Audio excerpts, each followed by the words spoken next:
because sometimes just hearing it once it just doesn't do it right. I think one theme that you definitely need to be aware of is you need to be aware of mutually exclusive and what does that mean. And on a Venn diagram, it means, right, that the sets have nothing in common. Like it's very obvious that there's no overlap. That would be like visually on a Venn diagram. If you wanted to say it a different way, they have no elements in common if you just wanted to write it. If I asked you to give me an example, you could have like evens and odds are really good ones. It's a really good example.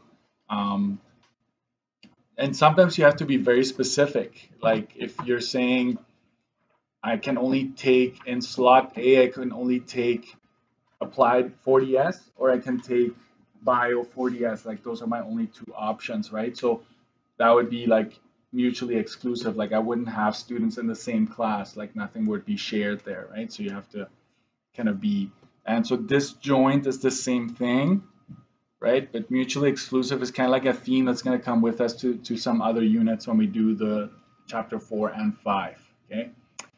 What else did we talk about?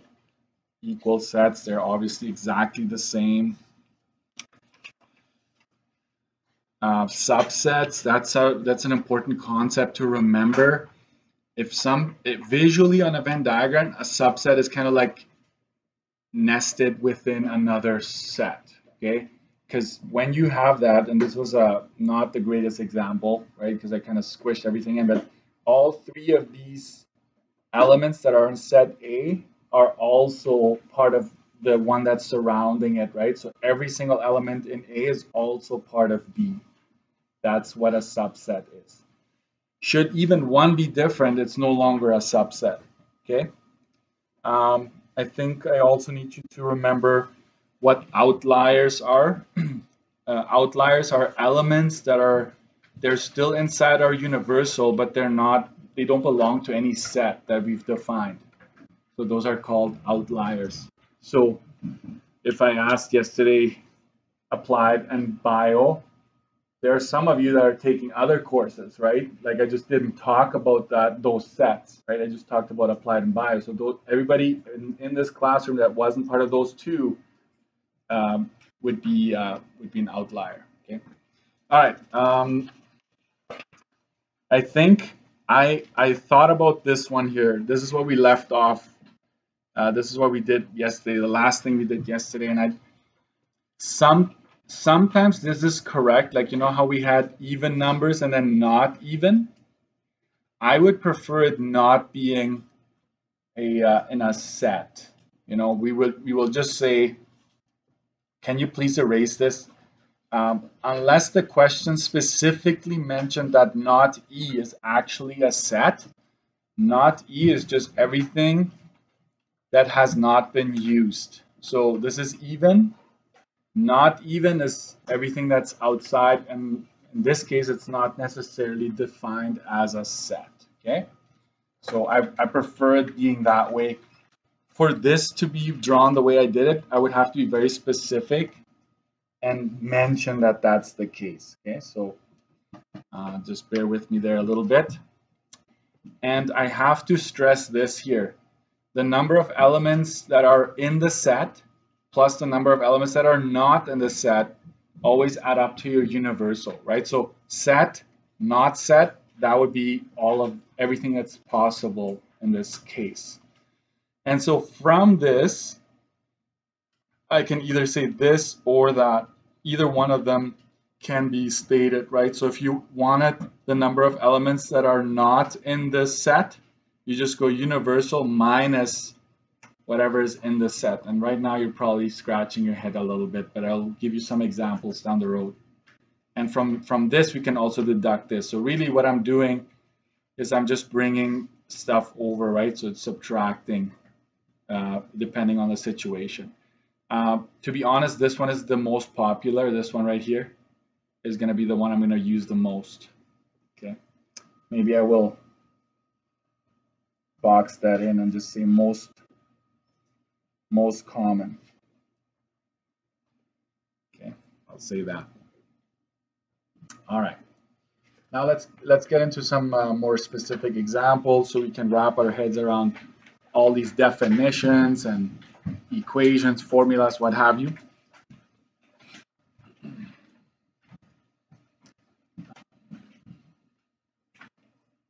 So here we go. Page 4. Sets can be expressed in 3 ways. Sets can be expressed in 3 ways. So it could be words with the elements in it, actually listing the elements, and a Venn diagram. Okay. So 3 ways that you can say, hey, this is what a set is. Let's assume there's a small class of 10 students.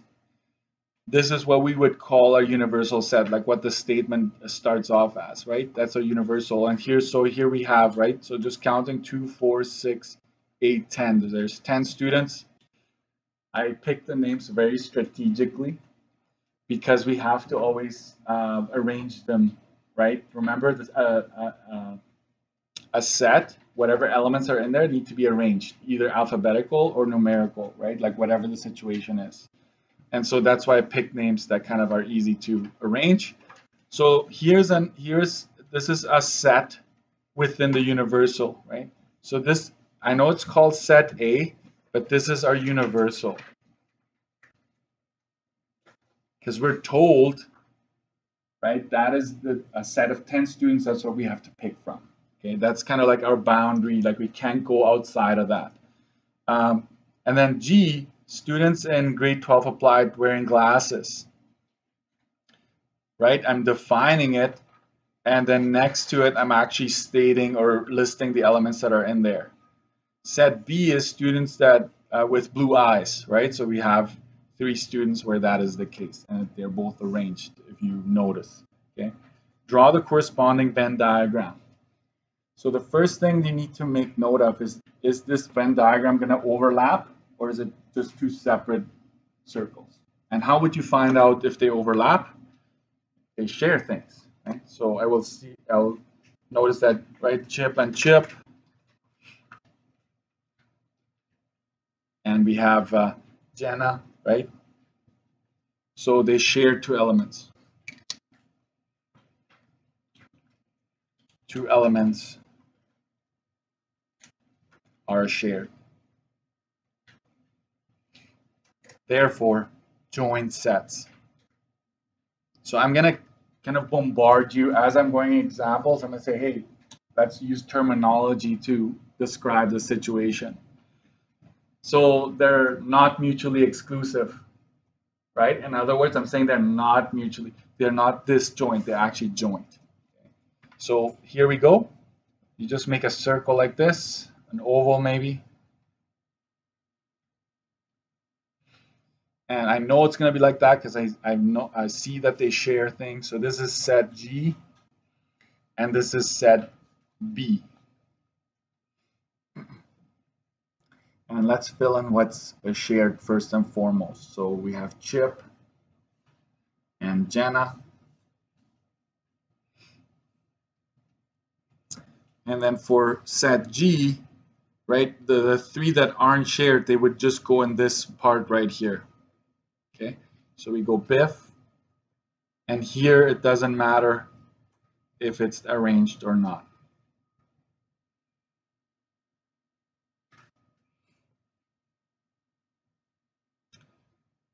We go over to B, and this part right here is the only element that's in B only is Xenia, right, or Xenia.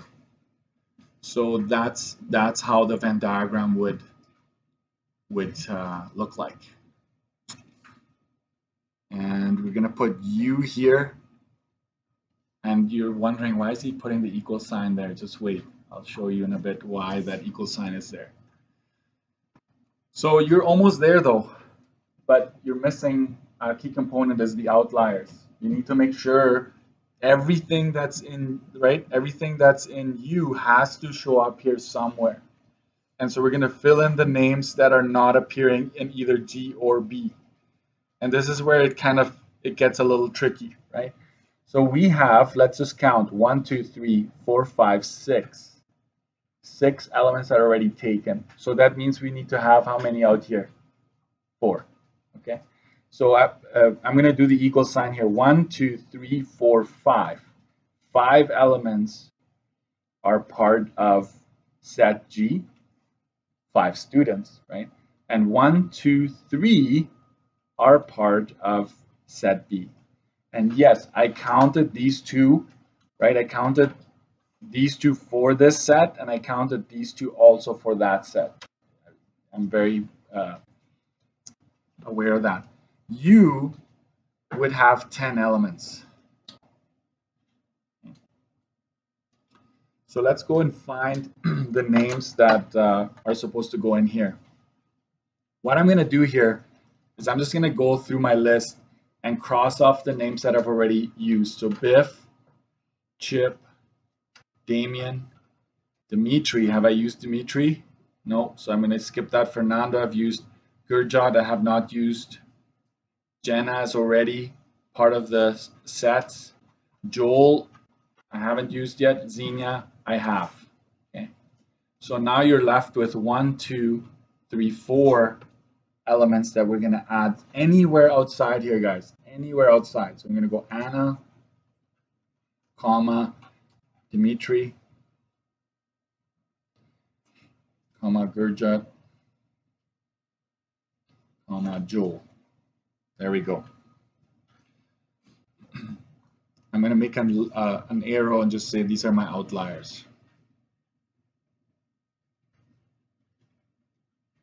So when you count every single element in this on this diagram, you should come up with 10.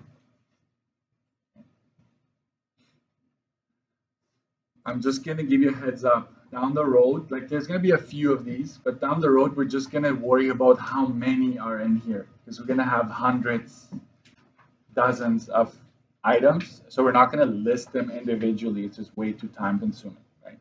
So, but this is just to give an idea. So this is your Venn diagram. Do not forget the outliers. That's what I'm going to emphasize here. All right, so let's answer a few questions here based on what we've just done.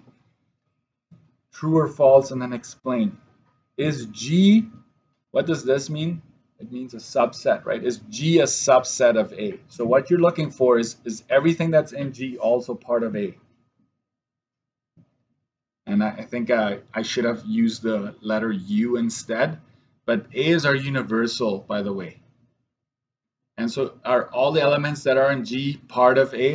And the answer is yes, true. All the elements of B a subset of A? That's also true. I think I'm just going to explain the false. Is G a subset of B? They're not, one isn't nested inside the other, right? So it's obviously not going to be the case. So this is false.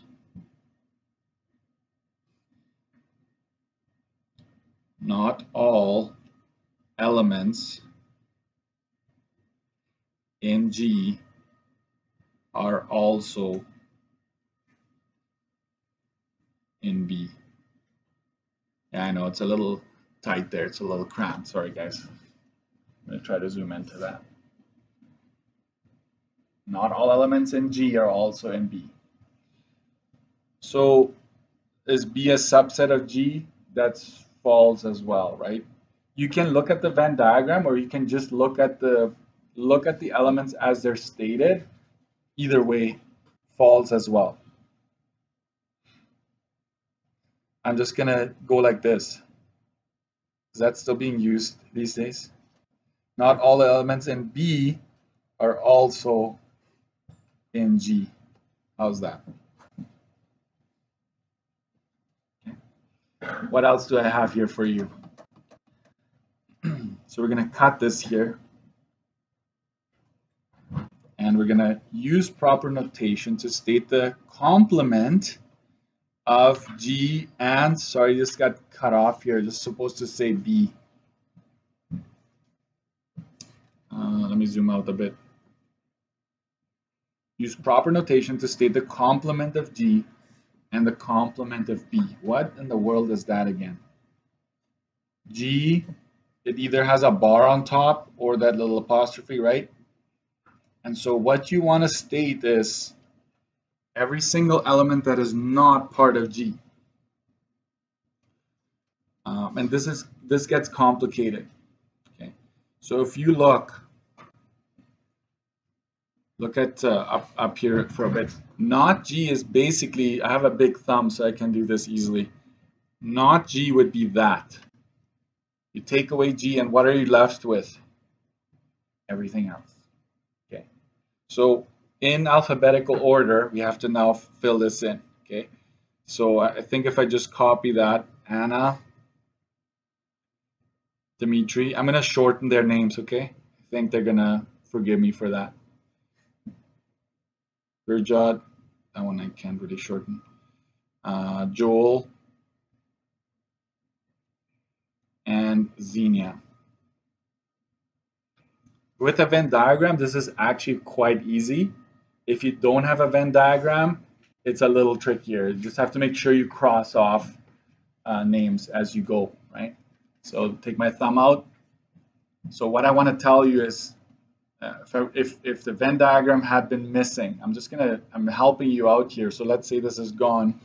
You're like, what's not G? Well, you have to compare these names to the universal. Take out all the elements that are in G from this set, and then whatever remains is not G, okay? I'm going to ask you to fill out not B. You do that one. See how you do there.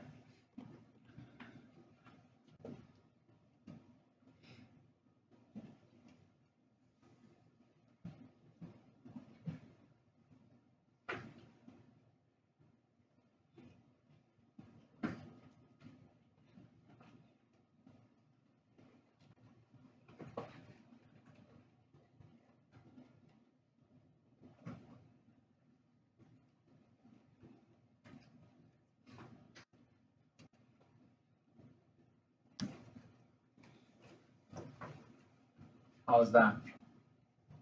Do we have that? I didn't make a mistake? All right. Not too bad. Don't mistake this. Sometimes students think that I just want you to state like how many. That would, if I asked you for this, if it's n in front of it, that means the number of elements. I actually just want to know how many. Okay, what would that be? Easy, right? 1, 2, 3, 4, 5. But I want to show you the one I want you to use instead. Remember, n not G is going to be taking the universal and subtract G from it. Right? Think about it this way. If you don't want G, then take it away. Right? Think about it that way. So NU, we know it's 10. NG, look at this. I already put it on my Venn diagram. I know that there's 5 in there. Right? So that would be 5.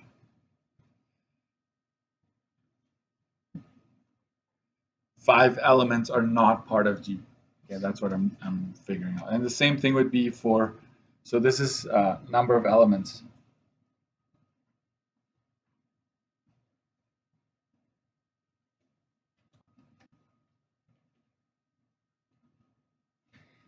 But within this context, I actually should have been a bit more specific. What would that be within the context, not G? Students not wearing glasses, right? So just remember that. Like I'm using the letters, but that's really within the context what that means in this case specifically. All right. Can you quickly fill in these values here? I'm just asking you for the number of elements in each one of those. I think you can do that in a few seconds, probably.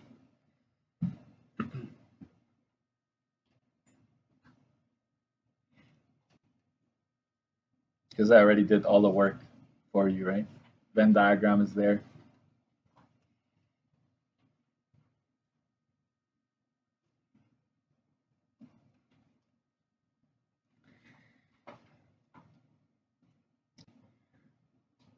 watch what I'm going to do with n of not b, or the complement of b. I'm going to go 10 minus 3, which is 7. Right? Just to show you that that's always an option, and especially later on when you don't have a full-on Venn diagram, this is the quickest way of doing it.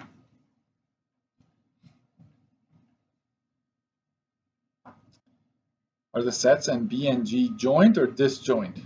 And they're joint. How do you know? They share 2 elements. You could also say they have 2 elements in common. All of those things are right.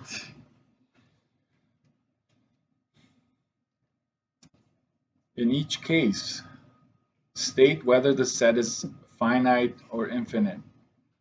State the number of elements if possible. Okay. So if you have 2, 5, 8, no dots anywhere, this is a finite set. N of D is simply 3.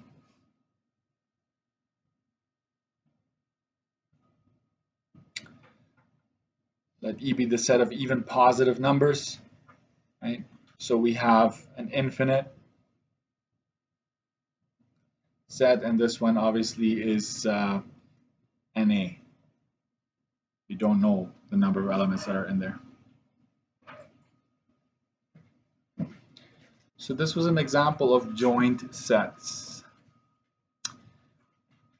I'm going to give you some class time to try. I think for now I'm going to we're going to go to 6, page 6. Let me just check. Yeah, I'm going to skip 5. There's a reason for it. For now, we're just going to stick with 6. So I'm going to ask you to work on this, and let's see how far we can get. And maybe I'll just get it started for you, okay? When it sets the universal, I would like you to write it out properly in the proper notation. So let U be the digits from 1 to 15 inclusive. That means 1 and 15 are included. So I would say that I would write U like this with a capital, start with your squiggly bracket, and then just write them out. Because chances are you might have to cross things out or highlight or whatever. So just write them out. It's worth it. So at least we don't have to write out names, right? Makes it a little bit easier, a little bit faster. So that's what I mean by a universal. So that's what you have to pick from. You shouldn't have any numbers past 15 or less than 1 from whatever you create next. Okay? So I'm going to let you do the rest. And then I'll from scratch here because I feel like that will help you out. So U is everything. O is the odd numbers. So I'm gonna go here. It'll be 1, 3, 5, 7, 9, 11, 13, 15. And then T is the multiples of 3. I don't know if you remember your multiples of 3, but you just start with 3 and then you go up by 3 every time. Those were your multiples. So that would be how you actually write it using proper notation. State the complement of each set. And really, I should have been very specific. It's really just the ones you've created, right, out of the universal. So I will go O like that. And so it'll basically be all the even numbers, correct?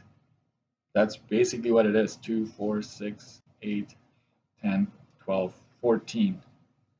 You're done. The complement of T, and remember, you're going with the universal and you're just writing down everything that isn't T. So you basically would go and say, okay, I'm not going to do 3, I'm not going to do 6, 9, 12, or 15. So everything else. So it'd be 2, 4, 5, 7, 8, 10, 11, 13, 14. That's what your not T, the complement would be. Am I good? All right. State the number of elements in each subset. O not O, T not T. So we'll go N of O. Is that 8? Yeah. N of T. That would be 2, 4, 5. And N of not O, you can just go, we know that there's 15, right? 1, 2, so all the way to 15. So we have 15 minus 8, so that'd be 7. And N of not, see, I'm going to just mix it all up here. Use bar, use apostrophe, whatever you want. It's 15 minus 5, so that'd be 10. Okay, 10 elements of not T. And remember, look at this, right? What do they always add up to? It and not it, 15, right? It and not it, also 15, right? So you should see that pattern. Are the sets O and T joint or disjoint? I don't know about you, but I can see that they share, okay? 3 and 3, 9 and 9, 15 and 15. So they're definitely joint. So if you made them a disjoint, don't feel too bad, right? Like we're learning. Like I personally, not my favorite unit, right? So because it takes me a while to wrap my head around this, right? So don't feel too bad. You just got to keep practicing, right? So they're joint. They share 3 elements. Okay. So there we go. Can I want to give you a heads up already. Can I? It's coming your way. The part where they meet, it would be called O meets T. So it's that the part that they share, the intersection, and it would be 3, 9, 15. And you're like, what? Just don't worry about it then, if this hurts your head right now. But that's the notation we use for intersection, right? Intersection. It's coming maybe even later today, so might as well talk about it already.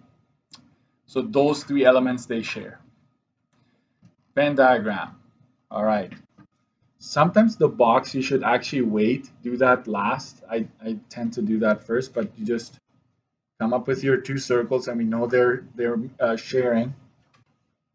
And then and my universal has 15 values in it.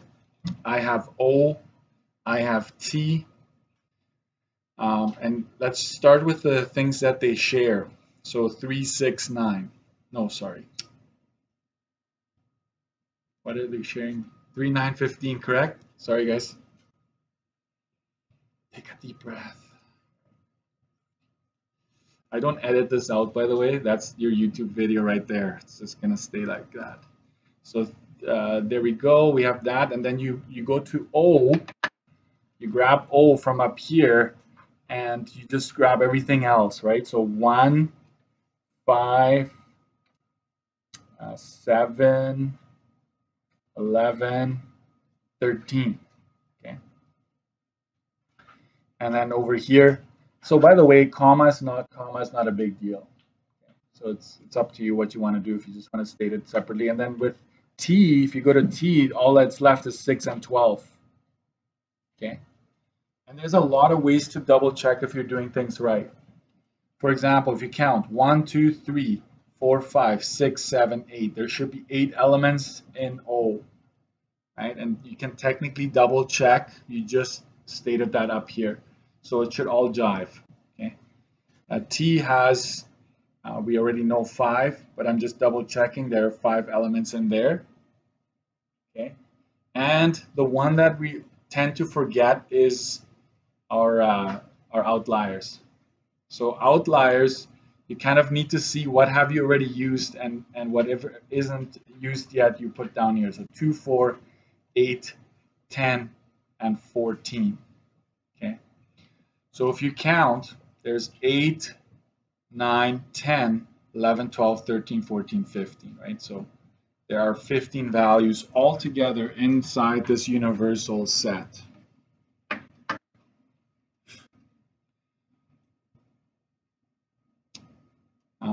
Is there anything else? So joint, we talked about this. So these are not mutually exclusive sets. These are actually joint. Okay.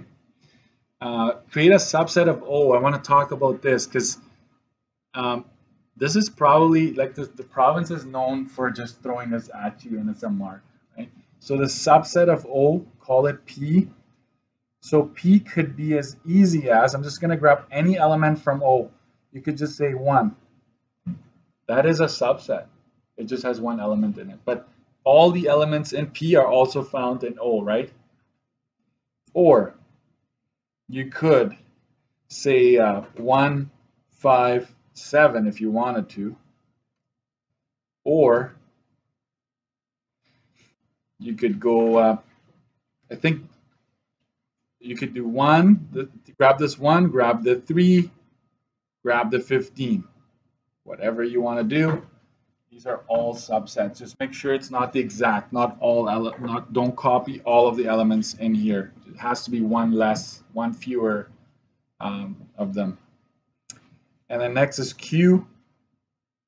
You could do 6, 12, or just 12, or you could do 3, 6, 9 if you wanted to. So you have options, right? You just grab, but has to have all the elements should be part of the other one. Okay. Does that make sense? The subsets? Don't overthink it. It's as easy as that. Really, that's what it is. Okay. Looking at my time here. I will talk about the homework later. Let's go to page 10. I truly like, a lot of you actually did mention I like visuals, so here it is, right? This is one of them. I'm gonna explore the relationship between sets and the notation. So you gotta be careful here. So I'm gonna use highlighters, by the way. It's gonna look like this if you wanna have a look. When I'm said and done, it's gonna be all colorful. So there you go. But the first one is A intersects B, right? It's the intersection. Guys, these are all equivalent statements, right? That means, right, that an intersection is happening, and it's the intersection of A and B. The key word is and. If you see on a word problem and, right, somebody's biking and walking to school, they're using both a method of transportation, and you're like, okay, this is the intersection, right? And so what you want in a Venn diagram that has a scenario like this, it would be this right here.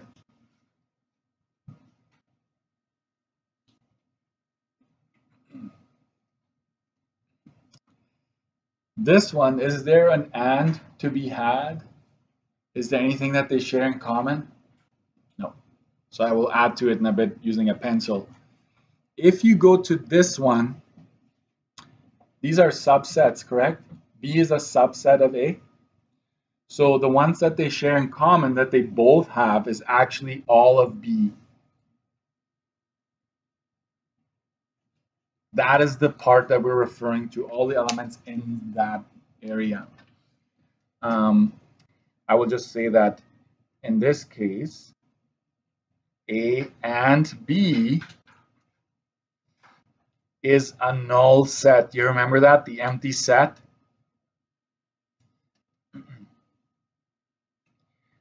Empty or null, right? So that's what you want to say there. These would also be, let's write it here, it's disjoint, mutually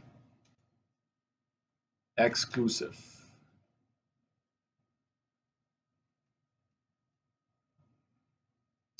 And I would say this would be all of, like this whole right column here, they're all subsets. Like when you have subsets, then all of that will be on the right column.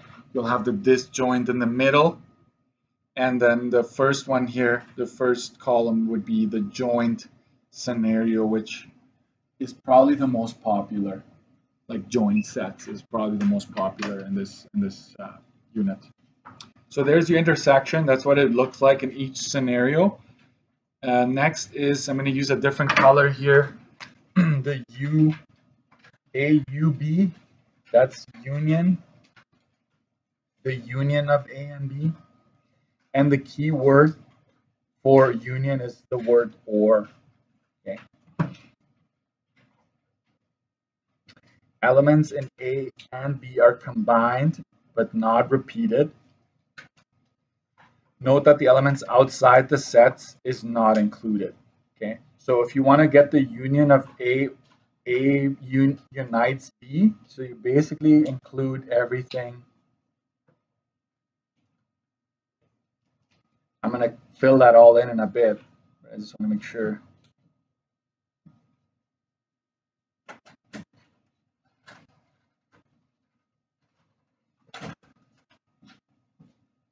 Page 10.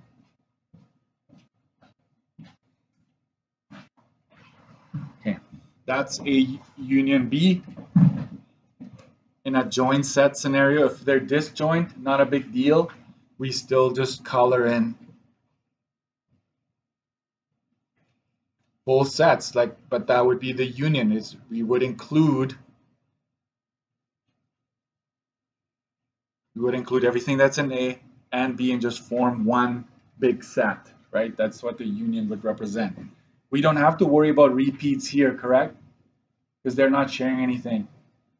When it's joint, you do have to worry about repeats. Like you don't want to include what's in the middle twice, right? Because it belongs to A or B, right? So you don't want to include that twice. You just have to watch out for that. And then over here, obviously, it'll be all of A, and which then includes B as well. My highlighter's dying on me here. But there we go. That's a union scenario. That's visually what it looks like.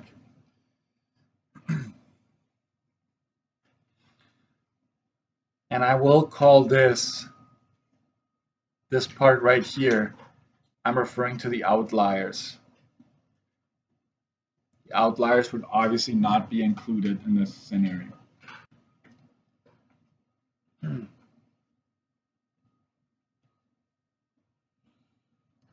right. And then let's see, I'm going to use green here. But you use whatever you want. Like it's just, I want to make a distinction. A not B. It actually reads set A take away B. So it's A minus B. Refers to elements that are only, right? Elements that are only in A. That's what we're really after. So in each scenario, I'm going to show you what A not B looks like. So if you look at A, we're basically just going to do that crescent. We're going to take away that, and it's just this. That's what only A means.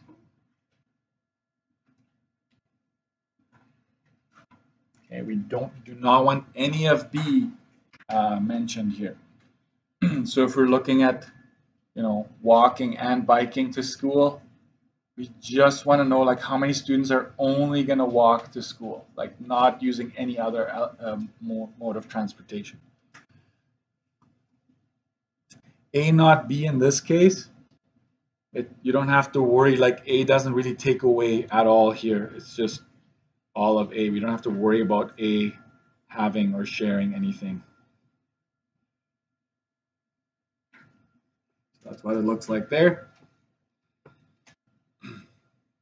What would this one look like? What would I highlight here? A not B. Just think about it for a bit. You would just go around it, right?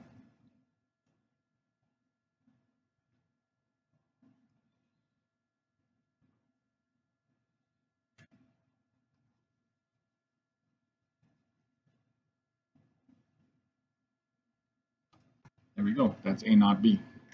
I could say, hey, highlight B not A, but I don't have space here for that. We don't want to mess this up, right? But I will maybe just point out that this is A not B. That's that territory. Okay. Same here. This is A not B. It's not a forward slash. It's like a backslash like that. A not B. It's very hard to see, but those ones. And last, not A. I'm going to use orange on this one. Not A. All elements not in A. I should mention that this goes as well, right? It's the same thing, same notation. So if I don't want A, I'm going to highlight everything inside that universal, just not A. Right? So I'm basically going to say, I'm going to make a circle around A and then literally highlight everything else.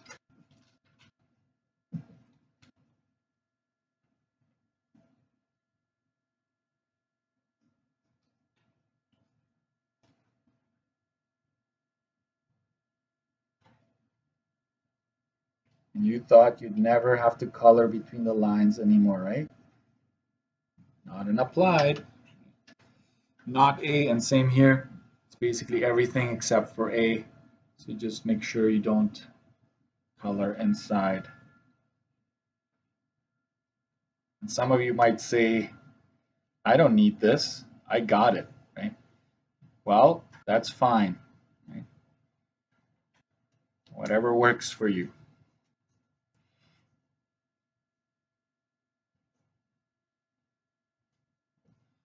That's not A there. Should be a good question on a quiz. Right? What would not A be on this one? And some of you might be tempted to color in B, but don't do it because it's part of A. Right? So you just go around. That's it. Sorry. Can't undo that one.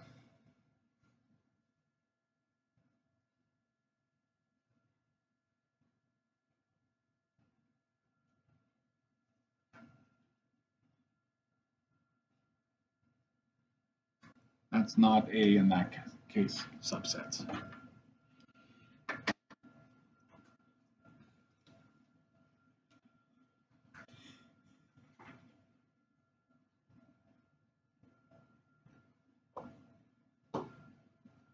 All right. Let me just add, before I move on, because I think this is probably one of the best places to add this. And I'm going to go back to the union, right? So union is when the sets that are present and are defined are included. So everything around it would be, watch this, it would be considered A union B, put brackets around it, not. So the union not is your outliers. That's what we're going to refer to as outliers. That's the notation we're going to use. So I'm going to make an arrow going somewhere over here, and somewhere inside the box, but not touching obviously the sets. So that is probably worth highlighting as well. I'm running out of highlighters here. We're going to use this one. Let's see if it does a trick, right? So the union not, right? Think of, oh, let's look at the union. I don't want that. Well, that's everything else, which we call outliers.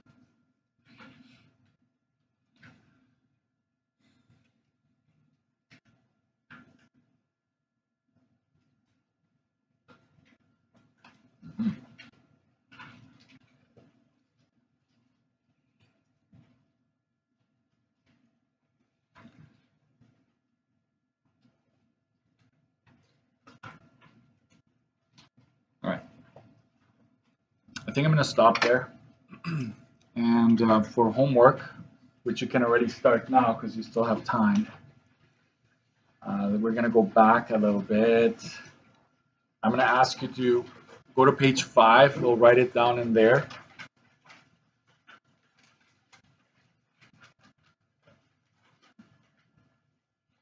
So I'll say page 5. You gotta maybe look at the key if you forgot how deck of cards work. Maybe I'll help you out a little bit. Let me just write this down. So page 5. Page 8. And I'm going to tell you that page 9 has the key to page 8. Okay. So just say key on page 9 for whatever you do on 8. And page 5 is obviously this one here. Maybe I'll help you out a little bit. I always feel like everybody knows their deck of cards, but not necessarily the case. Ever since phones took over the world, we've changed, right? Anybody still play cards? Yeah, so okay. All right, so what I want you to know right off the bat, I'm going to start over here. There's 52 cards. This is going to come back for probability, so it's good to... so there are 52 cards. And then we have, obviously it splits again into 26 red.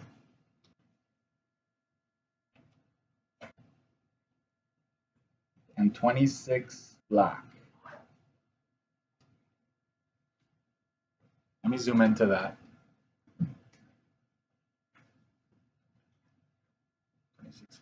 And I'm going to just write it down here.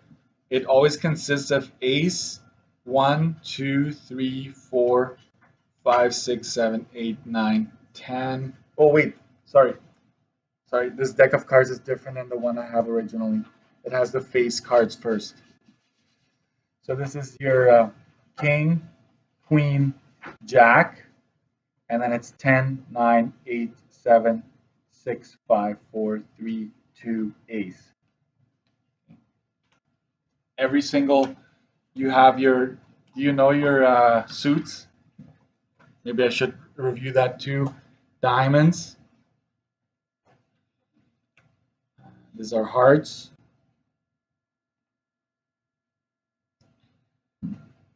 I always mix this up. Are these my spades? Yeah. Okay, that's what thank you. And clubs. So that's going to help you when you are supposed to write your elements inside the set. All you have to do is just write A, 2, 3, 4, 5, right? All the way to Jack, Queen, and King. That would be properly setting your... and then there's a Venn diagram that you have to graph for this. So see how that goes.